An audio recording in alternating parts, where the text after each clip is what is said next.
Hey everyone, welcome back to my channel. আপনারা দেখছেন modern রান্না।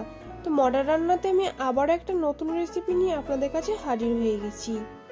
তো আজকে আমি আপনাদের সঙ্গে শেয়ার করব রমজান স্পেশাল আলুর পকোড়া, যেটা আপনারা এই রমজানের খুব সহজেই খুব কম সময়ের মধ্যে ঝটপট নাস্তার জন্য বানিয়ে নিতে পারেন।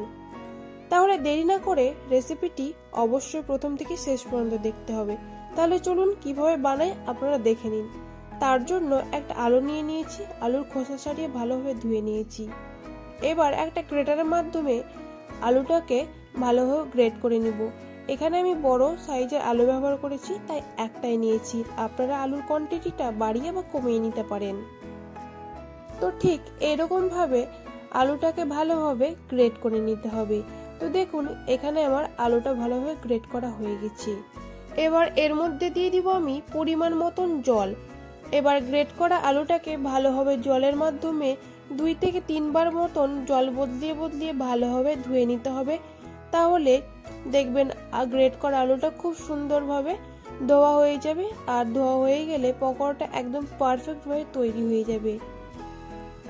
তো এখানে আমার 2 থেকে 3 বার মতন জল বদলিয়ে বদলিয়ে ভালোভাবে আলুটাকে ধোয়া হয়ে গেছে। এবার একটা জল ঝরানো স্ট্রেনারের মাধ্যমে এটা রেখে দিব আর জলটাকে ভালোভাবে ঝরিয়ে নিব।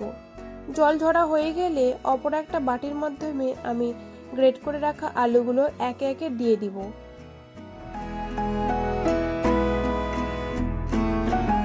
এবার এর মধ্যে দিয়ে দিব 2টো মিডিয়াম সাইজের লম্বা লম্বা করে কেটে রাখা পেঁয়াজ, আর দিয়ে দিব 3 থেকে 4টা ঝালের জন্য কাঁচা লঙ্কা, 4 চা চামচ মতন ময়দা, আর শেষে চলে যাবে এখানে 4 চা চামচ মতন কর্নফ্লাওয়ার।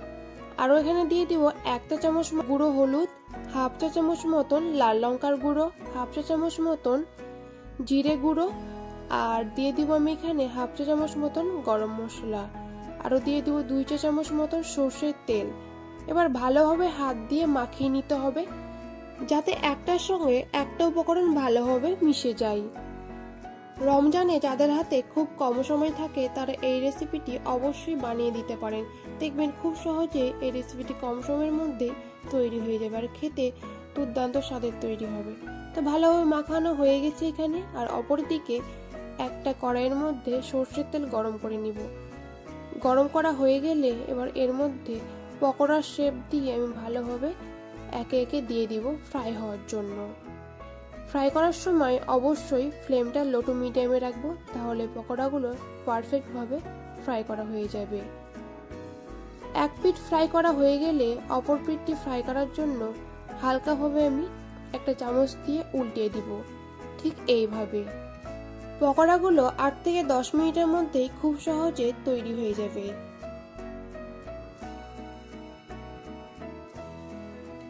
আপনাদের যদি কোনো রমজান স্পেশাল রেসিপির প্রয়োজন হয় তো আমাকে অবশ্যই কমেন্ট বক্সে জানাবেন, সেটি আমি দেওয়ার অবশ্যই চেষ্টা করব।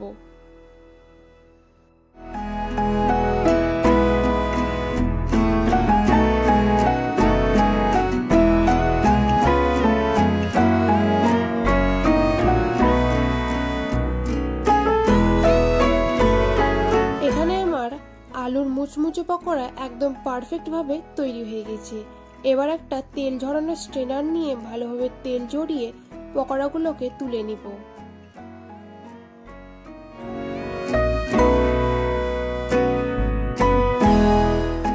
আর পকোড়াগুলোকে একটা থালার মধ্যে রেখে দিব। আর এটাকে আমি সার্ভ করব টমেটো সসের সঙ্গে। আর আপনারা চাইলে মুড়ি দিয়েও মেখেও খেতে পারেন, দেখবেন তার স্বাদ আরও দ্বিগুণ হয়। তো রেসিপিটি যদি ভালো লেগে থাকে তো অবশ্যই বাড়িতে ট্রাই করবেন আর কমেন্ট করে জানাবেন যে কেমন হয়েছে। আজকে এই পর্যন্তই, আবার কাল দেখা হবে।